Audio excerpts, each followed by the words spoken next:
Hello, everyone. Oh my gosh, I'm so excited to be coming out live because it has been a hot minute. And this time today, I want to talk a little bit about how to stop repelling recruiters. And if we haven't met before, hi, I'm Lindsay Mustang, and I am an intentional career design strategist. In fact, I coined that term. And I want to tell you what I've been up to. So, we've done some pretty amazing things. Now, been in business for coming up on 6 years. But in the last 2 years in particular, I've worked with over 20,000 clients. I have done, let's see, $24 million in additional income for my clients in just the last 2 years alone.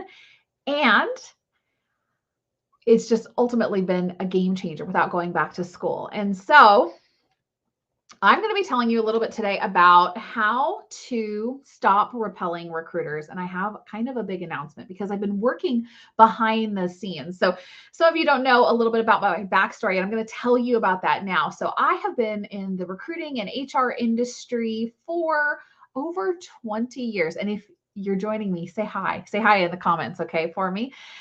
I've been in the recruiting and HR industry for over 20 years. In the early 2000s, I got to begin my career, and it was quite a wild ride.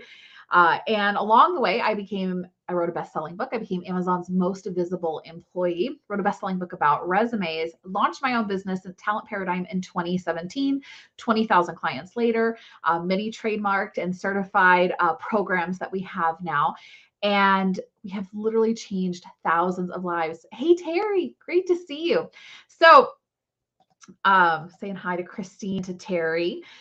Now, today I want to talk a little bit about some of the common denominators around job searching. And so, here, how many of you, I'm just going to ask right now, if you're here with me, it's good to see you. Oh, it's so great to see you, Delia. I don't know if I'm saying that right. So, the world is changing, and I just want to be really honest because I have always struggled with whether I'm fear mongering or really trying to accurately prepare you for the future.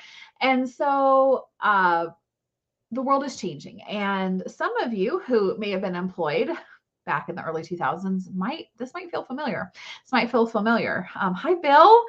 And there's a lot of things happening. Some of the banks are shutting down. We've had the second largest bank closure ever. We're seeing layoffs. I know Amazon announced more layoffs now. And hi, Bastoon. And things feel a little scary, right? And I just want to normalize that because you are not alone. I'm hearing this from everyone. Now, I want to I'm first off say I'm not an economist. I am, however, an investor. I'm a business owner.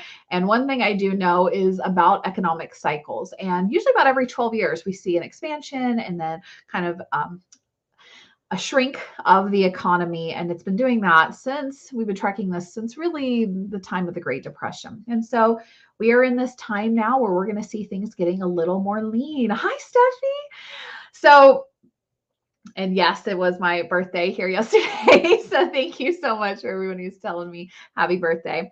And when these things start happening, we need to just be prepared. Now, I want you to know that while we talk about the recession, I'm going to talk about not just repelling recruiters, but also how to recession proof and survive. Hey, good to see you. So thanks. So say, guys, if you're joining me live, just say hi in the chat because I haven't gone live in like forever. So when we are going through these cycles, the recession in of itself is a challenge for everyone.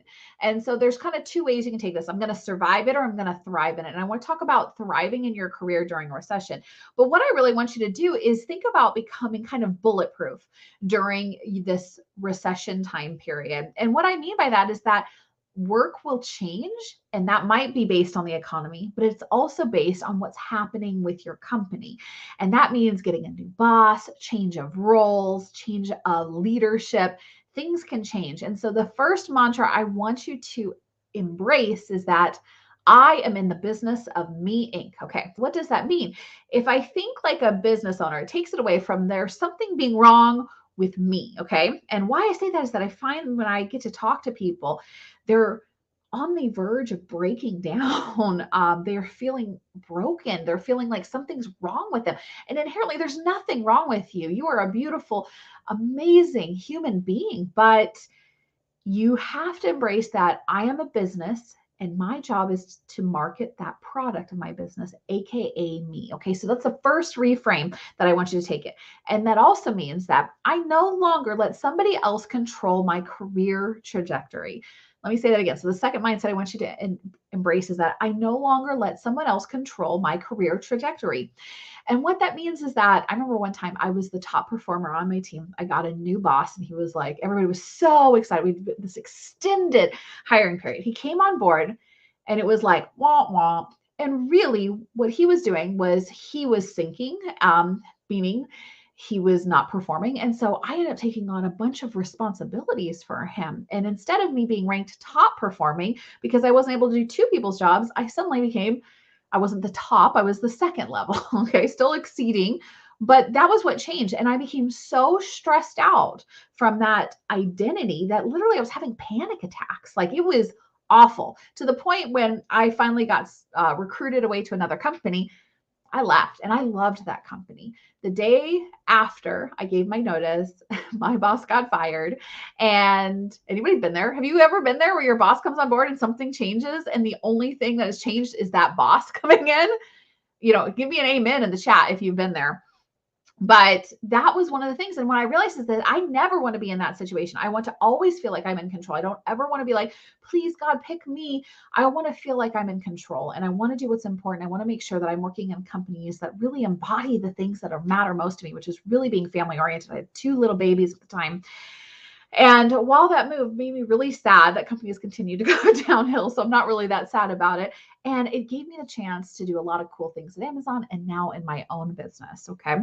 So that's the first thing is I want you to remember that there are cycles, but that's not just cycles in the economy, but cycles in your life. Okay.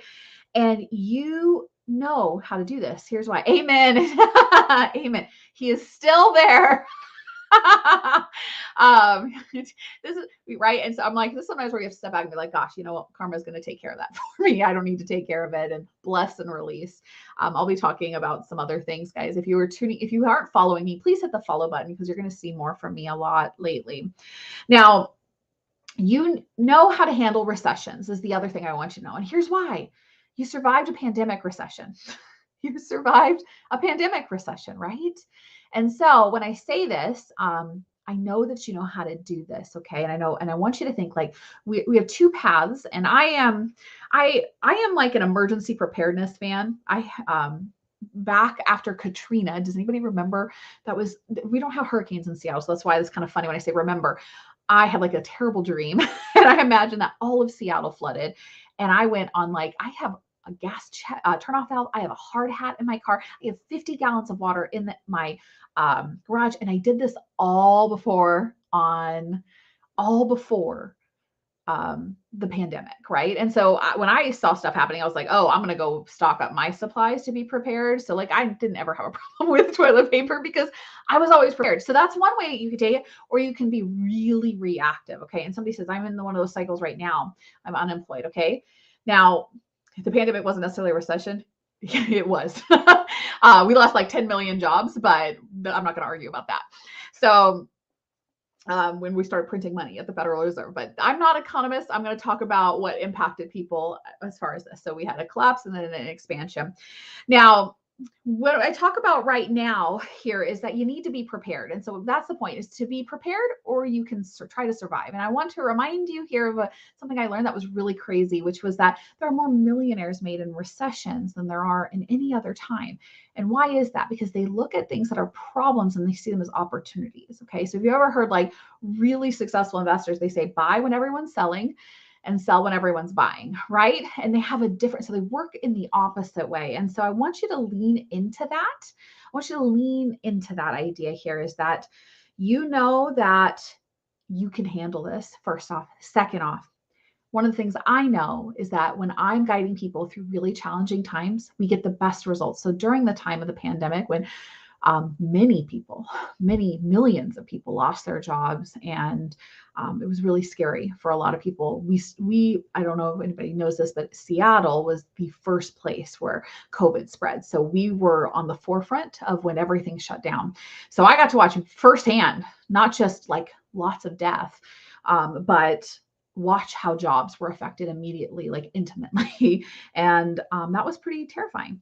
And so during that time, we spent a lot of time really showing up for clients. And I realized that this is that time for us now because we got the best results we had ever done when we really helped guide people through this time. And so that's going to be my commitment to you, is to continue to show up consistently and share messages of hope and hopefully help you persevere through this time, but also be successful. Okay. So now I said, I'm going to talk to you about not repelling recruiters. And so I want to talk to you about the one thing that every job search needs, and it is your resume. Okay. It is your resume. And I think some are going to go, no, duh, Lindsay. Okay. Let me tell you that when you work with me inside my program, I will tell you your resume is not the thing. In fact, if you're using your resume to lead, it's the least successful thing. However, I'm going to show you today how to make your resume start landing interviews as soon as next week. Sound good? Okay. Say it. Give me another amen in the chat. That sounds good. Okay.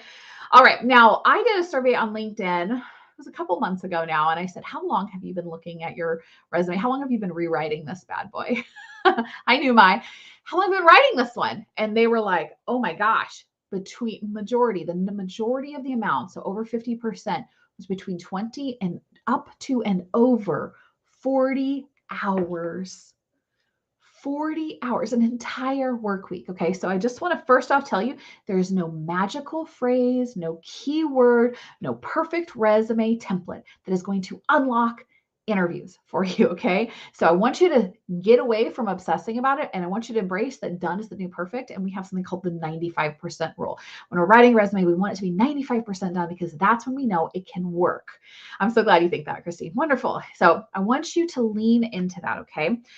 So there is, however, a very specific resume framework that will let you get into the six-figure club. Now, right now, I'm seeing a lot of people struggling to get to that six-figure mark. And once you hit that, there's a difference between a below six-figure mark and above six-figure mark for getting multiple job offers. And whether that's six, multiple six, or even seven figures, and yes, I have given seven-figure job offers, that there's a very specific format. And that's actually what I want to share with you today. Okay. And so I want you to know that I've got you in this process in up-leveling your career. And so what I am so thrilled to announce to you today is my 5-minute six-figure resume checklist. And I'm going to go through, there's 7 essential elements ultimately that are inside of your resume. And I have an entire checklist for you to walk through. In addition to that checklist, I don't just have the checklist, but inside when you join in, and it's totally free, this is here to help you, that when you join, you'll get to see a video and I will walk you through which each of those things. So you get not just me with the checklist, you get me coaching you through your resume, and you can go through and just check immediately what is happening and whether or not you have some of the things. Because guys, I wrote the best-selling book on resumes and I reviewed over 1 million of them. Okay. And then I worked with 20,000 clients. So when I tell you the difference is really apparent between those who are going to be successful and those who are not, this is the shift. Okay. And so I'm going to go ahead and drop the link. Go ahead and have to type it because I am live right now. So there we go. It should be right there below. So you can go ahead and grab that checklist, okay?